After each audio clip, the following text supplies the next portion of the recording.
parce que man li ma jàpp mooy. face à certaines équipes africaines comme ay Maroc. ay Côte d'Ivoire le match va se gagner au niveau de l'entrejeu. Et loolu nag dafay susciter encore une fois une réflexion purement tactique. Donc ci kanam il y aura des choix à faire mais man gëm naa ne que Pape Thiaw prendra ses décisions en toute responsabilité. Le Sénégal doit jouer avec un numéro 9. léegi nag kan lañ koy associer? Est-ce que Ismaïla Sarr va démarrer la compétition? C'est un problème xamaguma point d'interrogation mais si optique bi nga xamante ne moom la ñu nekk nii je vois un trio Nicolas Ismaïla ak Iliman Ndiaye. léegi nag le retour de Lamine Camara va nous faire du bien mais man li may xaar ci Pape Thiaw mooy li nga xamante ne wanoon nañu ko face au Soudan. wan ñu ko contre la Mauritanie wan ñu ko contre l'Angleterre qui est notre match de référence gars yi. contre l'Angleterre match boobu noonu moom la ñu war a jël comme référence. léegi nag premier match bi ñuy jouer sur la coupe sur la CAN. El Hadj Malick Diouf du football. parce que dafa am cumul de carton. Ismaël Jacobs ba tey ñi ngi gis ne que dafa am ay pépins physiques. te moom tamit Galatasaray sànq génnee na benn communiqué. avant ñuy yéeg juste nii. ci plateau bi tey mi sax ñëwaguñ ci exactement on a cumulé presque 30 na Omar moom dinañu jëlee plateau yi loolu leer nañ. xoolal Ismaël. clubam Galatasaray daf ko mettre en garde. concernant sa vie privée parce que li muy génn guddi dafa bëri. Galatasaray ñoom ñoo génne bi la information. Ismaël Jacobs souvent victime de blessures aurait reçu un avertissement officiel du club concernant sa vie professionnelle et son comportement en dehors du terrain d'après la presse turque. léegi nag joueur dafay am hygiène de vie bu baax. C'est vrai. parce que soo amul hygiène de vie sur le terrain dafay feeñ. Si tu n'as pas une hygiène de vie dans l'aspect professionnel si sa cursus professionnel doo mën a def carrière bu gudd. te nag dafa am ay joueurs yoo xamante ne yow en tant que professionnel da nga siy jël exemple.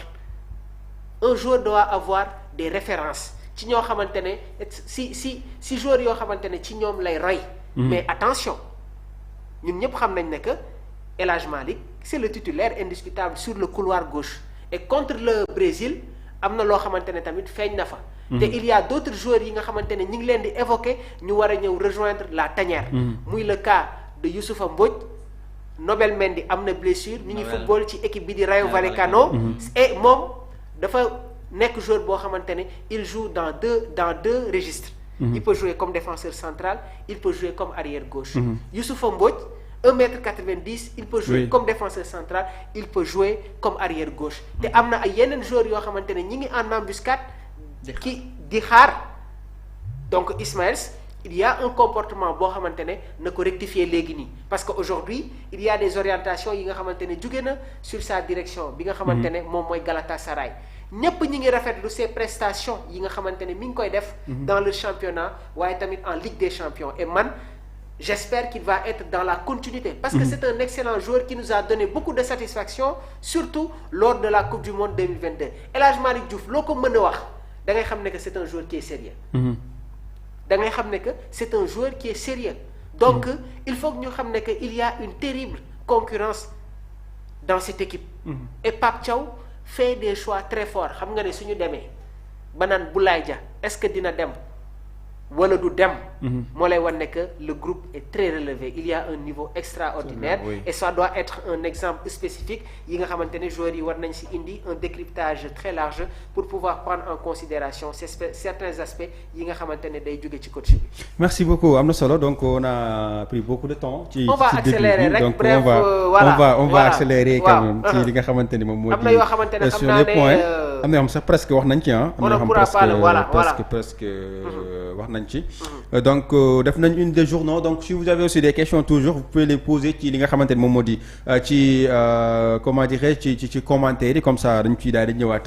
j'espère que on peut parler ci li nga xamante ni si ni moom moo di li nga xamante ni moom moo jëm ci wàllum équipe nationale toujours El Hadj Malick Diouf suspendu donc wax nañ ci sànq li nga xamante ni moom moo di bëri donc on a beaucoup parlé sur ça. on parle toujours de Ousmane Sow victime d'insulte racisme donc loolu damay xaar ñu daal di ci ñëw après dernièrement parce que am na yeneen cas yoo xamante ni si war nañ ko mën daal di aborder aussi lu jëm ci li nga xamante ni moom moo di mbirum aussi suspense ci li nga xamante ni moom moo di ci liste du Sénégal Pape Thiaw foofu États-Unis aussi on a déjà en parlé donc j'espère que Mamou avant ñu ñëw ci mbirum li nga xamante ni moom moo di football bi au niveau international ci ay club donc on peut parler ci li nga xamante ni si ni moom dund na ko. club yi sax tey moom waaw. on peut parler ci victime li nga xamante ni. mën nañu ko jàllale. waaye ça va dund na ko muy Ousmane Sow. am na ko attiré tuuti sama attention. ci commentaire yi Mamour.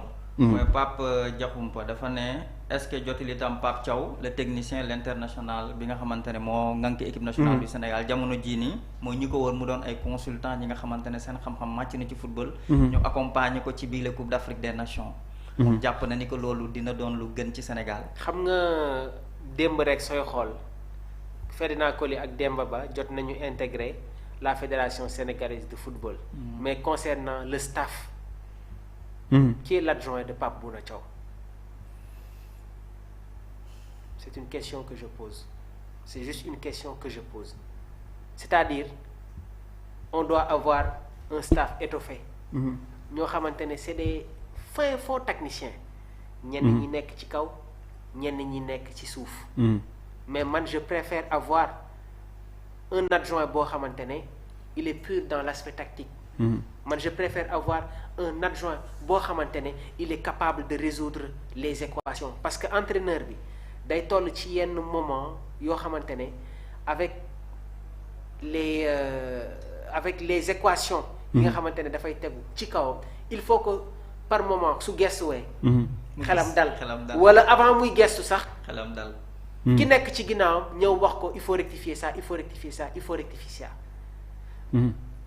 le staff am na ñoo xamante ne xarañ nañ lool ci wàll boobu noonu mais nag am na ay yenn interrogation yoo xamante ne les passionnés du football ñi ngi siy indi ay réactions ñi ngi siy poser ay questions mais dañuy dem ci Coupe d'Afrique dañuy dem ci Coupe du monde même le kiné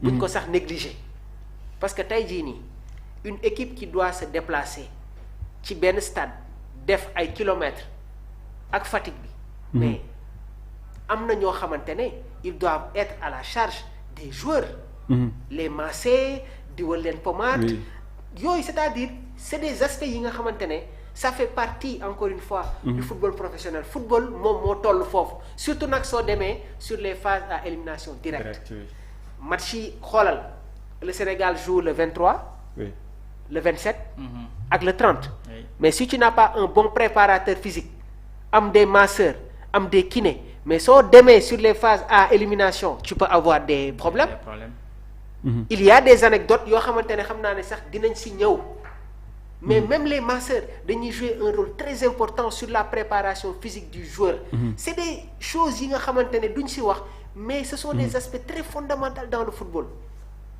au fait football moom moo toll foofu il y a certains détails yoo xamante ne dañu koy régler joueur bi su duggee prise de terrain bi état de la pelouse bi yan crampons mais il y a des crampons yoo xamante ne soo ko solee tu peux faire des fautes tu peux glisser je me rappelle d'un match bi nga xamante ne Chelsea football na ko ak Tottenham Cucurella à 2 reprises changé na crampon am mais est-ce que si le joueur avait fait cet état de fonction de la pelouse dina am ces blèmes là non loolu nag dafa am ñoo xamante ne ñoom ñoo nekk ci ginnaaw ñoom ñooy def liggéey boobu en fait c'est une question très importante bi nga xamante ne doyen bi posé na ko léegi nag comme ni ma la ko waxee ñi ngi gis ne que il y a des changements au niveau de la fédération dans le staff technique liggéey bi rafet na vraiment même sur le préparateur physique sooy xool le Sénégal dans les deuxième période dafa mel ni comme si joueurs yi si la ñuy soog a dugg ci biir match bi et loolu wane nañ ko contre Angleterre wane nañ ko contre RDC wane nañ ko contre Brésil wane nañ ko contre Mauritanie wane nañ ko contre le Soudan du Sud et c'est ce qui fait notre force parce que nag ci ginnaaw am nañu ay joueurs yoo xamante ne ils ne sont pas là dans un esprit de concurrence mais équipe boo xamante ne nee nañ la Ibrahima Mbaye mi ngi ci banc bi Ismaël Jacobs Mamadou Sarr Pathé Ciss Assane Diao mais on a tout ce qu'il nous faut. léegi nag il y a quelques détails yoo xamante ne. dañ koy régler c'est-à-dire Yaya. oui maa ngi la koy wax Coupe d'Afrique dafa am réalité. mais am na loo xamante ne neexut a wax ci télé. oui je comprends da ngay cof rek. ñun dañuy comprendre. mais la Coupe d'Afrique. dafa am ay réalité donc nañu ibbi bunt yi ñi nga xamante ne ils ont des idées. am na lu ñu yaakaar am na lu ñu xalaat. ñu déglu leen parce que il y a des personnalités yi nga xamante ne nekkuñu ci fédération bi.